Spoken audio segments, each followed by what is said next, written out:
INTJs are one of the rarest personality types, and in my opinion, one of the types best able to hold in the balance thinking and feeling, and rational but still getting in that woo-woo side, and really, they're really able to balance the head and the heart, in my opinion.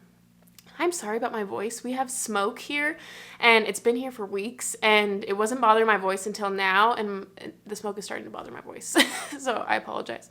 So if you just found out about the Myers-Briggs test, say you're fresh off the 16 Personalities website, it actually goes a whole level deeper than I versus E, N versus S. That was all just meant to be a code, and so I'll kind of explain where that came from.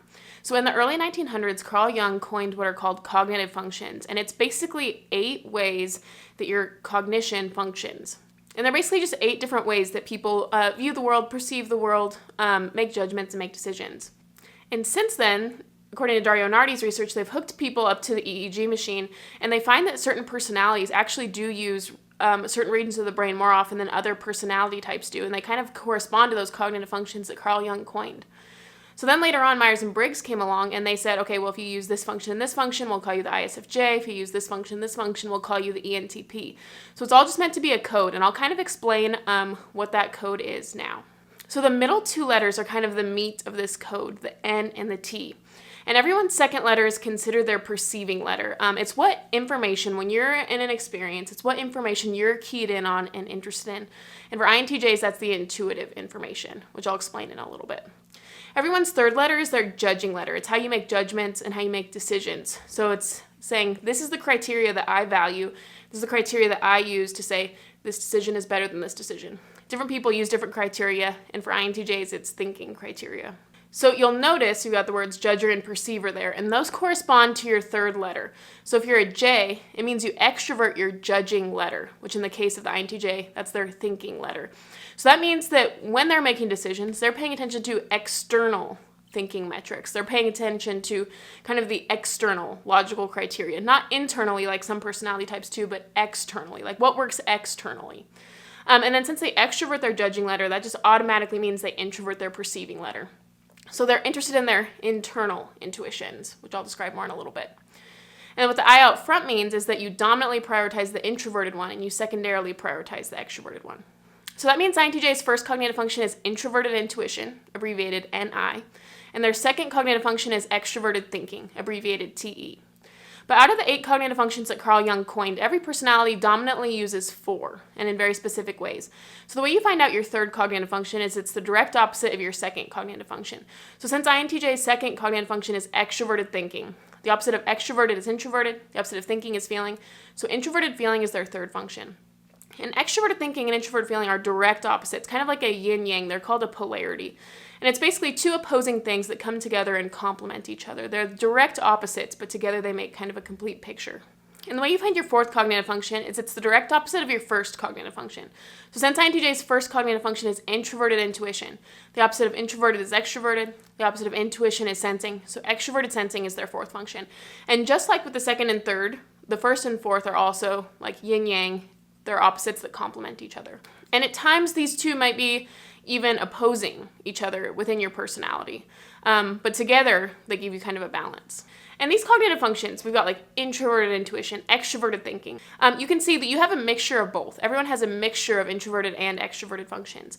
And these cognitive functions, we use those words introverted and extroverted a little differently than how the everyday public sees them. So when I say introvert, I don't mean a reserved, shy person. I believe if you Google introvert, that's what it says. It's more like introvert means to turn inward, and extrovert means to turn outward. So it's just a matter of, are you finding things in here within yourself, or are you finding things out there turned externally? So it doesn't really have anything to do with like the number of people you're around. You could even be in a group of people and be turning inward. You know, maybe you're not paying attention to anything that's happening around you, but you're turning inward and reflecting. And in that moment, you're introverting, whether you're an extrovert or an introvert. So everyone has kind of moments where they introvert, where they turn inward and reflect. And everyone has moments where they extrovert, where they turn outward. So yeah, that's kind of a lot. So if I get through some of this and some of it's not resonating with you, you could be mistyped. There are a lot of mistypes. With this personality, I noticed there are a lot of mistypes with INTPs. thinking that they're INTJs. And that's just because INTPs lead with a judging function, so it makes sense that they might think that they're a judger. And INTJs lead with a perceiving function, so they might confuse themselves with a perceiver. But I do have a video about INTJ versus INTP if you're interested in that. One, maybe just like if I could in one sentence maybe just describe the difference. If you're someone that thinks INTJs have no feelings, you might be an INTP. Because as we'll get into in this video, INTJ's third function is introverted feeling. And people actually tend to be over-reliant on their third function, which means INTJs can be an introverted feeling actually kind of a lot, especially when they're younger. Whereas INTPs, they don't have any introverted feeling function in their top 4. In fact, they only have an extroverted feeling function, so that's the kind of the group's feelings, and it's 4th, so it's even kind of turned off. So if you think that maybe INTJs have no feelings, you could be maybe an INTP, maybe an ISTP, any of the TP types really. Every type has feelings. So if you think you don't have any feelings, I mean, that's just kind of an issue in general. You have feelings. All the IJ personalities are kind of balanced on the thinking and feeling. So the IJs are going to be a little bit unsure sometimes if they're a thinker or a feeler because they're kind of toggling back and forth. Whereas like INTPs are pretty much sure they're thinkers. That's their dominant function. Another mistype randomly are ISTPs, and I do have a video about ISTPs. And ISTPs just in general tend to be more in their body, but when ISTPs are kind of unhealthy, they get into introverted intuition, which is INTJ's first function. And ISTPs are one of the most intuitive of all the sensors. So if you have liked, like in childhood, if you like to repair things or tear things apart or strategize with how you play soccer, things like that. Those are kind of overgeneralizations, but those are more ISTP things. And ISTPs are very intuitive, so I could see how they might get confused. And ISTPs lead with a judging function, so they may think that they're a judger. And then another mistype could be like INFJs, and I will come out with a video, INTJ versus INFJ. So yeah, if I get through this, if you're still not sure what type you are, I do personality type verification sessions. I do personality coaching. If you'd like, I just got my website up and running. It's alexiskingsley.com, and you can book through that website. Yeah, if you have any issues or the availability doesn't work for you, you can message me on Instagram, Alexis M. Kingsley. Over on Instagram, I post more list type things, so if you're interested in that, check that out. So INTJ's first cognitive function is introverted intuition, and everyone's first cognitive function tends to be like their number one strength. This is the function that you use in all contexts of life. It's like asking a fish to describe the ocean. You are just in the ocean 24/7. And it's your first function tends to be used in a relatively mature way because even if it's not encouraged by society or the environment around you, you find a way to use your first function. It's like you find a way to be in the ocean. That's just what a fish wants. And everyone's first function is kind of like, it's a background. It's just a 24/7. You ask someone to think of an example of you using your first function. It's like asking a fish to name a time you were in water. It's like, right now, 2 minutes ago. I mean, it's just all the time. It's just the way your brain processes. And intuition is the opposite of sensing. And so it's a perceiving function. So it's like if you're in an experience, what are you paying attention to and what are you learning from and making meaning from? Sensors are taking in the sensory information. Like, he said this, he's wearing a blue shirt. Basically, it's taking in the sensory information and literally paying attention to what is happening. Intuition is kind of reading between the lines. So it's like someone said something, but instead of keying in on them saying something, you spend more time thinking about the meaning of what they said and kind of extrapolate. Like extrapolating is a very intuition word, in my opinion. It's going beyond and figuring out maybe the pattern or the trend with what's not being said. It's kind of what's not there. It's what's between the lines. And extroverted functions are oriented externally, and they kind of expand options. Introverted functions are oriented internally, and they like to get deeper. So with introverted intuition, it's saying, what did this person mean? Extroverted intuition might be more like, they could have meant this, they could have meant this, they could have meant this, and it's kind of ideating with possibilities. But introverted intuition is saying, what is going on with them? Or how is college attendance trending? Or how is the stock market trending? And when they think of these trends, it's very principled. It's not going to be a catastrophic big event. When you use introverted intuition dominantly, it's very refined and mature. So you're not going to find dominant, at least healthy, dominant introverted intuition users. You're not going to find them saying, the world is all ending next year. That's more of like an infantile way, in my opinion, to use introverted intuition. And I see that kind of with the bottom two functions. If people use introverted intuition in the bottom two functions, I might see them saying, there's a civil war this year. And then those predictions don't come true. As an example, I heard some ISTPs in 2016 saying there's going to be a war next month, and it didn't happen. It's not predicting catastrophic events. It's very mature and very principled and saying, I think college attendance is on the decline. And it's not catastrophizing that. It's saying, you know what, that might be a good thing, because I think that could give rise to different forms of education. Maybe apprenticeship will come back. And I think that that could be a good way for people to learn. And it's seeing the trends. And if something is negatively trending, it's then also seeing what's going to come along and replace that. And it's very optimistic toward the future. It's very optimistic toward trends and saying, yeah, this trend might be on the decline, but that will give rise to another thing which will come up. This function is very future-oriented because when you think about like intuitions, things that are not there, the future is something that's not currently here. And so it's very oriented on the future and how things are trending, especially with one's own life. It's saying like, what is the one path? Like, what's the one thing that I want? And kind of finding, it's like a little creek, finding the rut so that it can like go down the mountain until it gets to this river. It's kind of carving out and finding the one path that it wants. And it can be very, relentless in search of what it wants. One thing about also introverted intuition is, so it's the opposite of extroverted sensing, the fourth function, which I'll get into in a little bit. But extroverted sensing is very present, and introverted intuition is not present at all. When I go through my life, the best way I can describe it is, you have a camera, I guess like this camera right now. I am in the foreground, and this stuff back here is in the background, and it's a little blurry. With introverted intuition, it's like everything is in the background. It's kind of like, that's the analogy that I give. It's not that it's literally blurry like with vision, but as a metaphor, it's like everything it's not really here. And what is at the forefront is kind of the pattern and the trend. So everything that's currently here is really, it's like there's a veil over it, or that it's vague. There's not literally one, but it's like you can focus on your finger and you can focus on the background. And I'm focused on trends in my mind, and this stuff out here, it's like it's literally blurry. An experience I think everyone has had is like when you're driving home and then you forget how you got home. You don't remember any of the drive. It's like that, but all the time. And so that's another way I could describe it. So it's a real dominant strength. I feel for intuitives. I feel for INJs. This is a hard function to get people to want to talk with you. You know what I mean? Like, not very many people are NI users. And so to talk about things that you want to talk about, to encounter people that want to talk about the things that you want to, is very rare, in my opinion. So I've really appreciated this online community because it gives me a space to talk about things like this. But, in everyday life, it can be so hard to find people that want to talk to you about things you want to talk about. So I feel for you. I understand your experience if you feel like you can't talk about things you want to talk about. So INTJ's second function is extroverted thinking. And everyone's second function tends to be kind of like an underused strength. And the reason that it's underused is because it's an extroverted function. It's a function that turns externally. And so since you're an introvert, that's not as comfortable.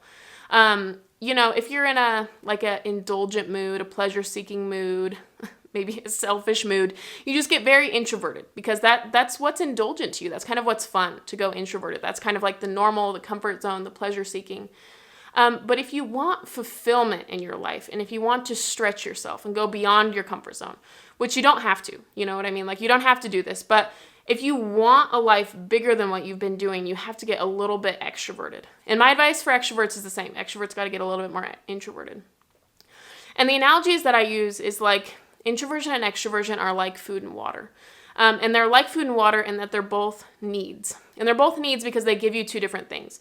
Like, you might have a preference for food. Like, maybe you like food more than you like water.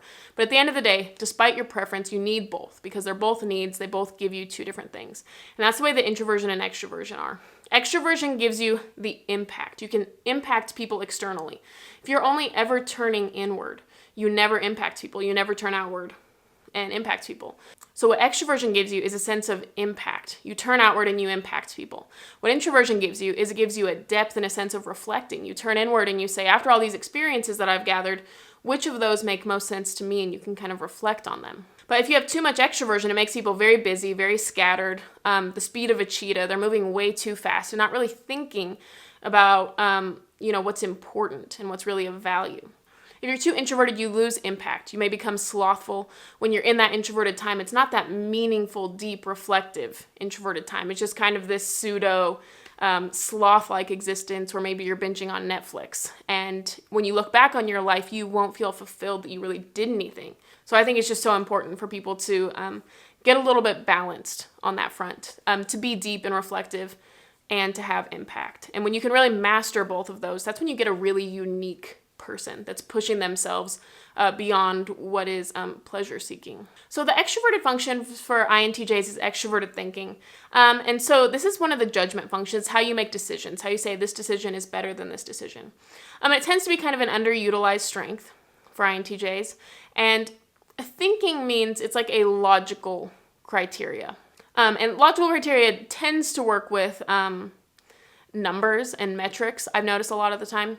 And then it's an external function, it's turning outward. And the external judging function, so extroverted feeling and extroverted thinking, really want to impact the external world. So if you use extroverted thinking, you're wanting to impact the logical criteria. So that basically means you want to be productive, efficient, increase your revenue 15% by the end of quarter 2. It means you want to lead people. But basically you want to impact. That will lead you, like if you're oriented on like what works in the external environment and how can we make this logical criteria better, that's going to lead you to take certain actions. It's going to cause you to lead people, to be efficient, to be productive. Like an executive is how I think of extroverted thinking, just isolated. And this is the function that INTJs really need to boost up a little bit. This is kind of the bang for your buck. This is the biggest growth point. And when I first learned about this, the first place I ever learned about cognitive functions was from Personality Hacker. And their advice for INTJs is to develop your copilot, which is basically the advice I'm relaying right now. When I first started doing this, when I first started working on extroverted thinking, mind you, I was in a heavy loop when I first learned about this. I had been in like a 3-month depression. And when I first learned about developing extroverted thinking, it was honestly life-changing. I'd been going to Barnes & Noble every day, reading a book a day, and then I would leave. And, I was learning a lot, but it was very introverted. And I honestly don't remember a lot of what I read because it was just too much. It was information overload. You got to input, output, input, output. If I had been making YouTube videos at that time and outputting it, maybe it would have been put to use, but a lot of that knowledge is basically gone at this point. And so the first step that I took in developing extroverted thinking was to read more business books. I had been always reading personal development books, are just kind of my jam. And so I was like, you know what? I'll read maybe more productivity books and more business books, and that's how I'll work on extroverted thinking. But that is like the most introverted way I could have possibly ever worked on extroverted thinking. You want to do things that are really externally focused. And another thing that I was doing is I was only using extroverted thinking at work. Like at work, I'd be very productive. With school, I'd be very productive.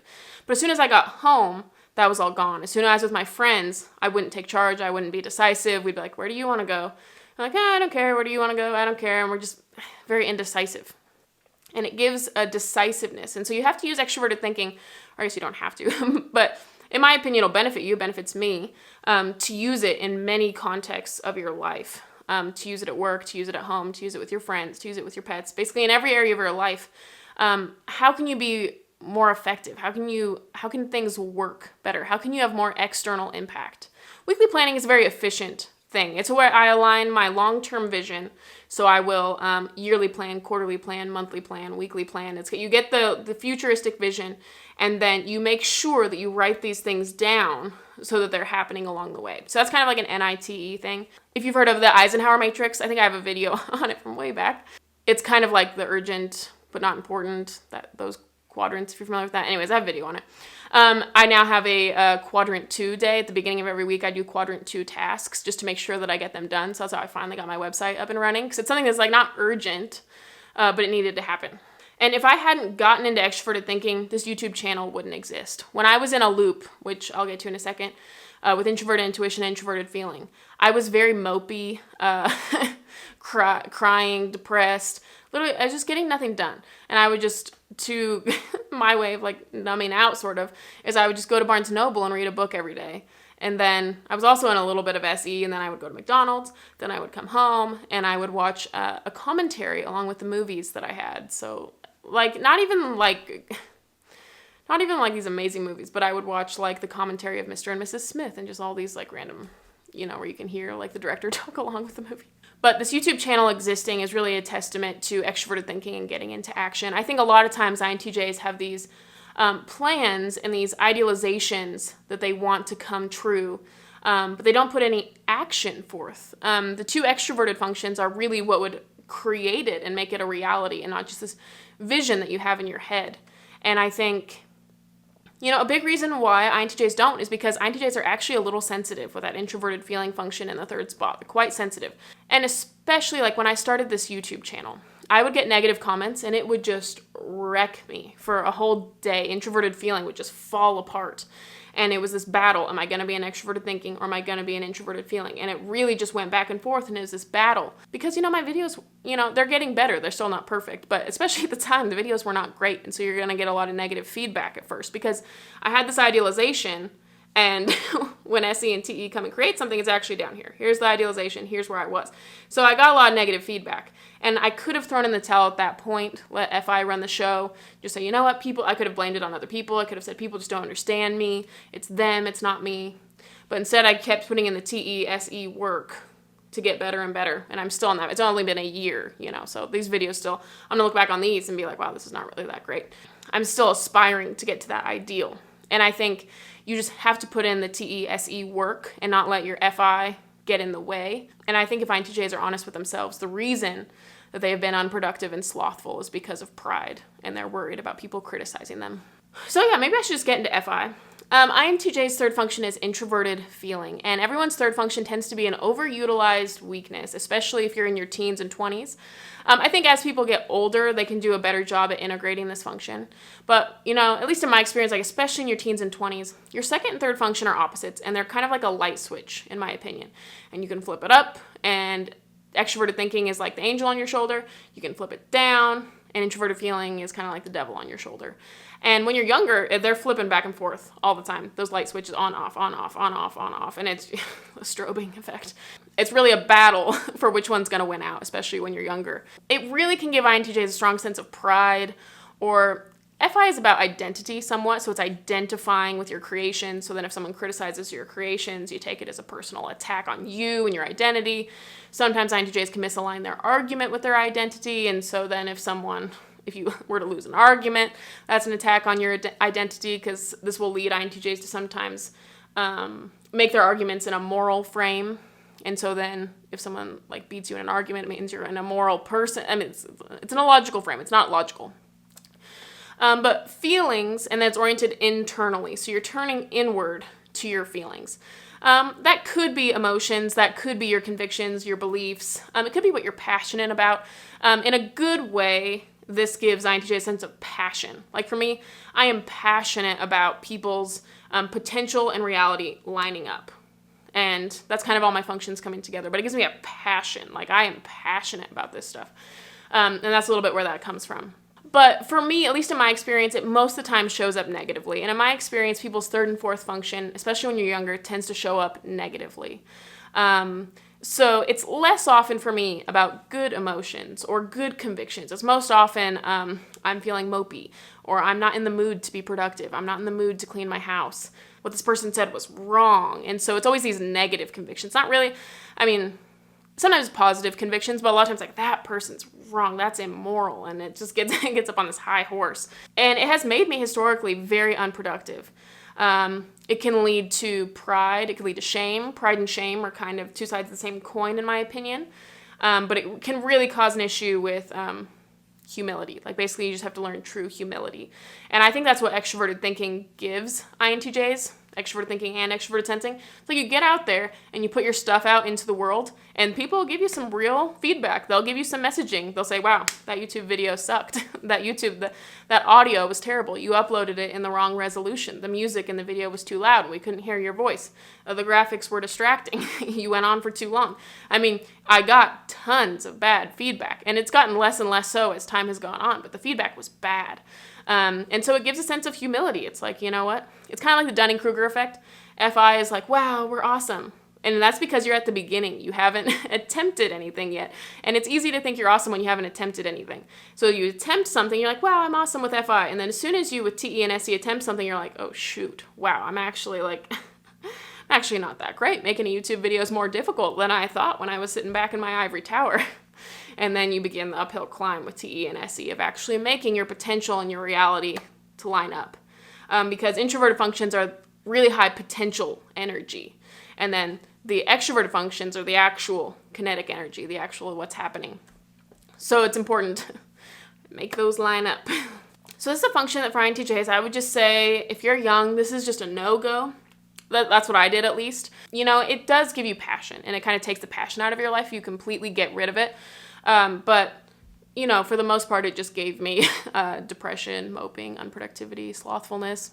Maybe too quiet, didn't speak up enough. But I've really found a sense of impact with extroverted thinking. The more I've gotten into extroverted thinking, the more I feel like my life is impactful, that I'm proud of myself. I'm taking risks. I'm not sitting back in my ivory tower being a critic. I'm actually in the arena doing stuff.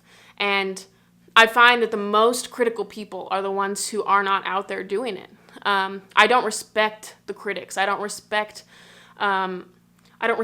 the people who haven't tried it themselves. The movie critics versus the actors and directors. Like, you can sit back and just say, wow, that movie's not very good. But I don't respect that person for saying that. I respect the people who are out there in the ring and they're actually trying something. It's like, don't curse the darkness, light a match. And I respect the people who are out there lighting a match. If you don't like the darkness, you light a match and you make it light. You don't stand there in the dark saying, wow, the darkness is bad. And like I said, so your second and third function are like yin and yang. So extroverted thinking and introverted feeling are direct opposites. So like extroverted thinking is out there getting stuff done. Introverted feeling is sitting back and it's thinking about how it feels about things. Extroverted thinking sees things as a means to an end. It says, you know what, maybe I'm not going to enjoy this for 5 years, but no pain, no gain. I'll enjoy it for the next 25 years. So it's worth it. Introverted feeling doesn't really see things as a means to an end as much. It says, you know what, if I don't like it right now, I don't want to do it, and I'm only going to do things that I'm passionate about. Extroverted thinking can be a lot about credentials. It understands, like, okay, maybe I should go to college, get a bachelor's degree. Introverted feeling, it doesn't have a lot of trust in the man and the system and big skyscraper buildings. It's more of like a hippie function. I associate extroverted thinking with skyscrapers and wearing a business suit and ties. And I associate introverted feeling with being a little bit of a hippie, walking around barefoot. So INTJ's fourth function is extroverted sensing. And everyone's fourth function tends to be an underutilized weakness. Since your first function is who you feel like you are, you're going to be using it like 98% of the time. And so since like your first and fourth function are like another light switch, you're basically always switched up to introverted intuition, especially when you're younger. Like 98% of the time, you're an introverted intuition, which means only 2% of the time would you be an extroverted sensing. So extroverted sensing is paying attention to the senses around externally. It's paying attention to the external senses. And the extrovert functions are kind of generating. So it wants to generate more sensory experiences, more sounds, more sights. And dominant extroverted sensors can speak very loudly. And they're kind of like moving their body all the time. They might yell. They're trying to generate more senses, put more sensory things out into the environment. It's a very energetic function. So if introverted intuition is like in the mind, extroverted sensing's in the body. Introverted intuition is slow, long timelines, thinking 50 years into the future. Extroverted sensing is very present-oriented, and it's moving very quickly. Extroverted sensing is more like a cheetah. Introverted intuition is more like a sloth in speed. So what I think people should do is if you're using extroverted sensing maybe 2% of the time, you should bump it up and try to use it maybe like 10% of the time. If you're older, you could probably even do it more so. Like I think if you're in your 40s, you could really work on extroverted sensing. I think if you're younger, extroverted thinking is the move. But I got to a point where I worked on extroverted thinking for 3 or 4 years solidly. And after a while, I was like, you know what, I just feel like I'm missing something else. And if you kind of ever get to the point where you want to grow more and you feel like you're kind of stagnating with your current strategy, I think the fourth function is really helpful because I see the extroverted functions and introverted functions kind of like on a seesaw. And you want to be more and more ambiverted. It's unhealthy to be on the extremes. And so if you have the introverted functions on one side, introvert intuition is like, it's like a boulder. It's like a heavy hitter that weighs down that seesaw a lot, introverted intuition. And if you're younger and kind of unhealthy, introverted feeling is also going to weigh it down a lot. So you want to balance it out on the extroverted side. You don't want to be too heavy on the introverted side. So extroverted thinking is what I tried to develop for a while. I'm like, okay, let's see if we can make this a heavier function, see if we can weigh it down with extroverted thinking. And so introverted feeling was getting a little smaller, extroverted thinking was getting a little bigger, but still that introverted intuition is just so heavy. It's just hard to tip the scale. I decided to start adding in a little bit of extroverted sensing. So I bumped it up from like 2% to 10%. I'm currently trying to work on it maybe like up to even like 15%. I'm really trying to integrate it more in my life. And it's been really helpful to really tip the scale. A lot of what I do with YouTube is sensory. I have to set up the lights. I have to set up the camera. I have to do a lot of physical things with my body. And everyone does. If you want impact, you're going to have to move your body at some point. And it's really hard to idealize your vision without some extroverted sensing, in my opinion. So there are a few things that I've done. I mean, they're not anything crazy. But I'm going to join a volleyball league this fall. I've been playing volleyball once a week. I've been playing spike ball around once a week. One thing is, this is kind of not really related, but I quit my job and I now all of a sudden have so much more energy. Extroverted sensing is a lot around energy, and INTJs, I've heard, including myself, complain a lot about not having enough energy. And this is the function that gives you energy. If you want more energy, act like extroverted sensors. ESPs have so much energy to burn. And so this is one way that I've gotten more energy. I just do things that extroverted sensors would do. So I have a protein shake in the morning like an extroverted sensor would do, and I drink a lot of water, and I play volleyball and spike ball. And those give me a lot of physical energy. Just moves my body. I'm getting in better physical shape. And it's, when you're in better physical shape, it gives you a lot of energy. And I've heard that INJs tend to have a lot of health problems because they're just not paying attention to their body. And I've noticed this in myself. Like if I'm dehydrated, I don't pay attention to all the signs. But I started noticing I was getting like some kidney pain. I ended up looking it up, and they said it was from dehydration. I was like, well, that seems like kind of a simple fix. So I just chugged a bunch of water, and then my kidney stopped hurting. And it's like that's ridiculous. I shouldn't be having kidney pain because of dehydration. So you got to work on extroverted sensing so that your body's not falling apart. You can't actualize your vision if your body's falling apart. And you also just need energy. You need a working, energetic body. Part of what dominant extroverted sensors care about is aesthetics. You think about all these different senses that we have. So this was part of me working on extroverted sensing, and it's kind of an NI thing also because it just sits in the background. It's like I had to do it once, and now it's just one and done. So I wanted the aesthetics to be good. The writing on the screen that you see, that's me working on extroverted sensing. I see extroverted sensing as kind of an advertisement that draws people in, and then they'll stay. I started showering more often. I started blow drying my hair. There are just simple things that I've done to make it look like I'm a healthy person. You got to look like, a healthy person. People aren't going to want to hang around you if you don't look like you just have a certain level of, cleanliness and hygiene. So I think INTJ's unique gift to the world is kind of combining the head and the heart, with those second and third functions being very balanced. You can understand the emotional side of the world and the logical side of the world, and you can kind of engage in both contexts.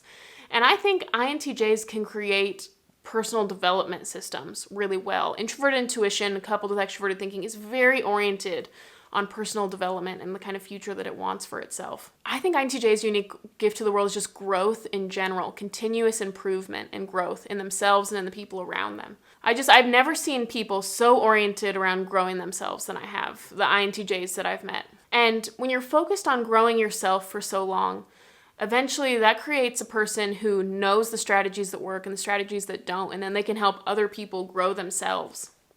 And, they have a little bit of the introverted feeling side, they have the logical side, the intuitive side, and so they can bring all of that together to really understand in fullness kind of what people are going through. And creating systems for how to get out. It's like, and that's partly what I'm trying to do is like, I've been through depression, I've been through stuff like that. There were several different things that I tried, and this is the one that worked. So one book that I read, this book is called The Courage to be Disliked. And this basically, what this book means to me is the courage to get out of FI. The courage to step outside of your comfort zone. It can be very safe to stay inside FI and to not put anything out there in the world. But if you're worried, if you are not taking action and you know to yourself the reason is because you're worried about people judging you, that is not a very masterminding thing to do. It's not very masterminding to stay at home and be a sloth and watch Netflix and just read to yourself all the time and forget the knowledge and never do anything with it. It is a masterminding thing to do, to find the path forward and to charge forward to it. To charge forward toward it in an extroverted way and bring people along with you. Extroverted thinking is a leadership function. It leads people in the direction of growth. And that's what INTJ's gift is to the world. And when I see INTJs wasting their potential and with their potential and reality being very far apart, that just kills me. That's just a dagger to the heart when I see people's potential and it doesn't line up. And so I dare you to get into extroverted thinking, to not care about being disliked. That's when you find freedom. When you accept being disliked, because when you are constantly, I'm not going to step out because people might dislike me. That's chaining you up. And there's a freedom when you can just do whatever you want and not worry about people judging you. So I would just say, like right now, just make a plan. Just like start right now. What do you want for this year? What are your goals? And then break that down. What are you going to do each quarter? And then every quarter, you break down what you're going to do each month. Each month, you break down what you're going to do each week. And each week, you break down what you're going to do each day. And that's the process that's worked for me. Figure out what you want to do and then go do it. And just be willing to accept that people are not going to like your product year one. And that's okay. That's normal. If you are interested in coaching, I love coaching INTJs because I just feel for it. I understand the issues. I understand the tendencies. I'd love to coach INTJs. So if you want to, you can book through my website, alexaskingsley.com, which I will link in the description. If you're interested in like INTJ versus INTP, I have a video on that. I can also do a type verification session with you if you're interested in that.